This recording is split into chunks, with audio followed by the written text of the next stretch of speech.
Nahuli na ang pang-apat na suspect sa pagpatay sa isang lalaki sa Cebu City. Nagtago ang suspect sa isang public market bago ito madakip. Nakatutok si Alan Domingo ng GMA Regional TV.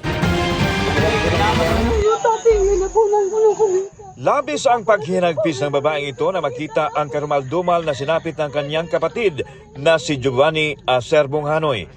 Ang 46 anyos na biktima 3 araw na napaulat na nawawala bago makita ang labi na nakasilid sa isang sako at nakalibing sa barangay Pungol, Sibugay sa Cebu City. Na-recover na to sir, katong gisudlan niya sa sako.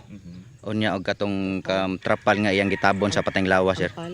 Og ang pala. Unang naaresto ang 3 suspek, edad 20, 18 at ang pinakabata 15 anyos lang. Ang ika-4 na suspek naaresto rin kinalaunan matapos magtago sa Tabuan Public Market sa barangay San Nicolas proper. Sa investigasyon ng pulisya, magkasama ang suspek at ang biktima na nagtatrabaho sa isang game farm sa Sibugay. Nag-inuman ang 6 ayon sa pulisya at nang malasing. Nag-away ang suspek at ang biktima na humantong sa pananaksak. Basig manghagit. Sa sampahan ng kasong murder, ang suspek at accessory to the crime ang mga kasamahan niya. Mahay gid. Ngayo lang kung taong pasaylo na kay wa gyud ako tuyo ato. Ay lang ginawa kaso. Justisya gina ako, sir.